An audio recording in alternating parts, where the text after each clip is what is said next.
విజయనగరం జిల్లా బొబ్బిలికి చెందిన ఉపాధ్యాయుడు చింతా రమణ ఆన్లైన్ కేటుగాళ్లతో మోసపోయాడు. సైబర్ నేరగాళ్లు సిబిఐ నుండి ఫోన్ చేస్తున్నామంటూ పలుసార్లు వీడియో కాల్ చేసి ఉపాధ్యాయుడిని భయపెట్టారు. నేరగాళ్ల ముఠా ఒకరి తర్వాత మరొకరు, ఐపీఎస్ అధికారినంటూ ఒకరు, జడ్జినంటూ మరొకరు దఫాలుగా బెదిరించి 22 లక్షల రూపాయలు చింతారమణ నుండి వేర్వేరు అకౌంట్లలో వేయించుకున్నారు. నెల రోజుల తర్వాత ఉపాధ్యాయుడు పోలీసులకు ఫిర్యాదు చేయడంతో పోలీసులు రంగంలోకి దిగి 5 ముఠా సభ్యులను గుర్తించారు. చెన్నైకు చెందిన నిందితులు సునీల్ సుతారా, సతీష్, రాజేష్ పాల్, మహ్మద్ ఇర్పాల్ ను అరెస్ట్ చేశారు. ప్రధాన నిందితుడైన రాజస్థాన్ వాసి వినోద్ చౌదరి పరారీలో ఉన్నట్లు కేసు దర్యాప్తు చేసిన ఎస్పీ దామోదర్ తెలిపారు. చింతా రమణ అని ఒక ఎంప్లాయీ ఉన్నారు. ఆయనకి సెప్టెంబర్ 15వ తేదీ నుంచి కొన్ని కాల్స్ వచ్చాయి. మేము సిబిఐ నుంచి ఫోన్ చేస్తున్నామని WhatsApp call, digital arrest calls అంటారు. సో ఫోన్ చేసి అతన్ని భయపెట్టడం స్టార్ట్ చేశారు.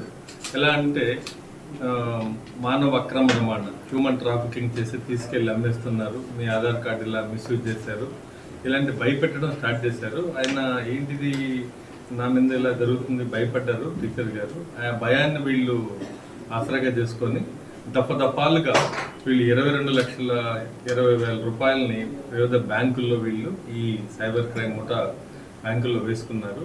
సో ఆయనకి సిబిఐ అని చెప్పారు. అలాగే వీడియో కాల్లో, వాట్సాప్ వీడియో కాల్లో పోలీస్ ఐపీఎస్ ఆఫీసర్ వేషం వేశారు ఒకడు, ఇంకొకడు కోర్టు జడ్జి లాగా అలాగా వేషాలు వేసి వీళ్ళు ఈ టీం అంతా కూడా ఆయన 22 లక్షల రూపాయలు వేరే వేరే అకౌంట్లకు వేసుకున్నారు. సో మనకు ఆయన ఒక 1 మంత్ వరకు భయపడి అలా ఉండడం వల్ల మళ్ళీ కొంచెం తేరుకొని మనకు కంప్లైంట్ ఇవ్వడం జరిగింది పోలీస్కి.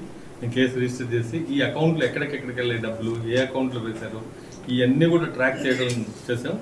ఆఖరికి మనకు కొంతమందిని ఐడెంటిఫై చేశాం. దీంట్లో దాదాపు 5 మంది దీంట్లో ఇన్వాల్వ్ అయ్యారు. సునీల్ సుతార్ అనే ఒకతను, అలాగే సతీష్, రాజేష్ పాల్, మహమ్మద్ ఇర్ఫాన్, వీళ్ళంతా కూడా చెన్నైకి సంబంధించిన గ్యాంగ్. ఇంకొకతను వినోద్ చౌదరి అని, ఇతను రాజస్థాన్కి సంబంధించినటువంటి వ్యక్తి. ఇతను పరారీలో ఉన్నాడు. ఈ 4 కూడా రిమాండ్ చేయడం జరిగింది. బొబ్బిల్లో చింతా రమణ అని ఒక